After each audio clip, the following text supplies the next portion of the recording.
Sino nga ba ang hindi makakalimot sa 6'9" na higanting nagpabago ng laro sa PBA noong 90s? Ito na, ang Marlo Aquino na hinahanap nyo. Kung anong masasabi mo? Ang 1996 Rookie of the Year, 3-time PBA champion at ang master ng tinatawag nating Kili-Kili shot. Pero matapos ang huling sipol ng kaniyang career sa PBA noong 2011, nasaan na nga ba ang nag-iisang skyscraper? Yun nga, masaya kami na nakagawa kami ng history. Ngayong 2026, silipin natin ang tahimik pero makabuluhang buhay ni Marlo Aquino. Kamusta po kayo? Ito po si Marlo Aquino. Mula sa court ng PBA patungo sa pagiging mentor at ang kanyang papel bilang isang proud na ama sa isang international basketball star. Balikan natin noong 1996. Siya ang first overall pick ng Ginebra San Miguel. Sa ilalim ni living legend Robert Jaworski, naging bahagi siya ng iconic na Twin Towers kasama si AJ Fell. Nabanggit ang kanyang mga kampyonato sa Ginebra San Miguel noong 1997 at Santa Lucia Realtors noong 2001, 2007 hanggang 2008. Noong taong 2011, nagtapos ang kanyang pro career sa Meralco Bolts. Dito nagsimula ang tanong ng marami. Ano na ang susunod para kay Marlo Aquino? Akala ng marami, tuluyan na siyang nagretiro.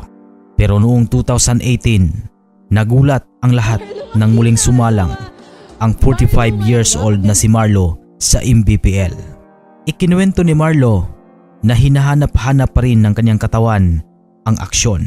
Hindi lang siya naglaro, nagsilbi rin siyang assistant coach para sa Bacoor mula taong 2021 hanggang 2023. Ngayong 2026, si Marlo Aquino ay nagsisilbi bilang team consultant para sa Pangasinan Heatwaves sa MBPL.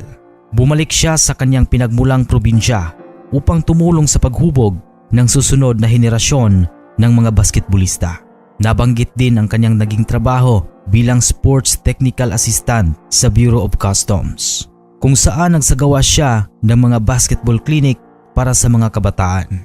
Formal siyang kinilala bilang isa sa PBA 50 Greatest Players.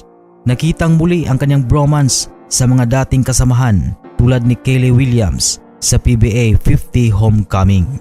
Ngayon, ang focus ni Marlo Aquino ay ang suporta sa kanyang anak na si Matthew Aquino. Naglaro silang mag-ama sa Bacoor Strikes noong taong 2019 hanggang 2020. Pero ngayon ay nasa Japan B-League na si Matthew at miyembro pa ng Japan National Team Pool. Sa kabila ng tagumpay, nanatiling simple ang buhay ni Marlo sa Santa Barbara, Pangasinan.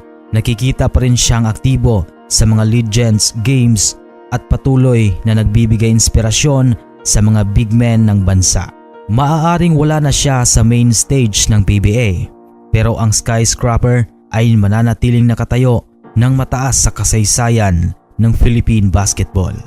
Isang idolo, isang mentor at isang mapagmahal na ama.